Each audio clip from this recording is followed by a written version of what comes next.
Araka izany ary dia tsy mitsahatra mivoatra ny sehatry ny mozika hita amintsika ny ankizy malagasy ihany koa dia manana talenta eo amin'izay sehatry ny mozika izay miditra amin'ny sehatra ambonimbony kokoa ny eo anivon'ny EGM ivitoerana iray fampianarana ny mozika ary atsoatsy tsy homena amin'ny tamin'ny any ivelantsony ireo mana-talenta eto Madagasikara.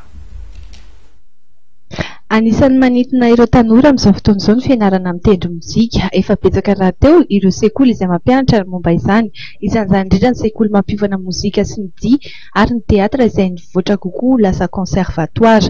Ny tanjona amin'izany dia ny hamoaka mpianatra matihanina ka afaka mifaninana amin'ny any ivelany, izany hoe raha manao fanadinana any ivelany dia mitovy lenta amin'ny fenitra iraisam-pirenena. EGM dia mampiatra rafitra conservatoire efa tamin'ny hatramin'ny 2010.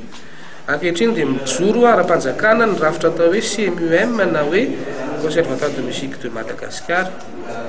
Rafitra ara-panjakana ozy izy izay vondronana centre anankena ny centre EGM anankena zany.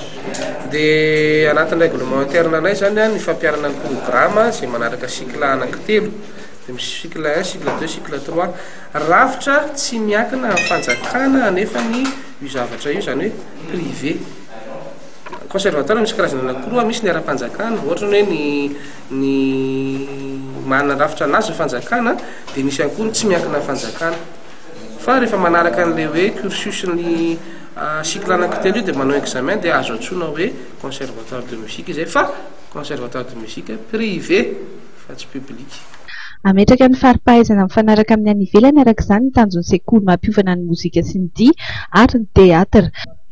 Isan'ny manamarika izany ny fanokafana ivitoerana samihafa manerana ny Madagasikara sy toeram-piofanana lehibe iray eto an-drenivohitra izay manodidina ny 80 tapitrisa ariary eo ny fandaniana ilaina ho fananganana izany ivitoerana izany. Tafiditra ao anatin'izany ihany koa ny fampiasana ny teknôlôjia vaovao hanampiana amin'ny fikarohan'ny mpianatra amin'ny tontolon'ny mozika sy ny dihy ary ny teatra.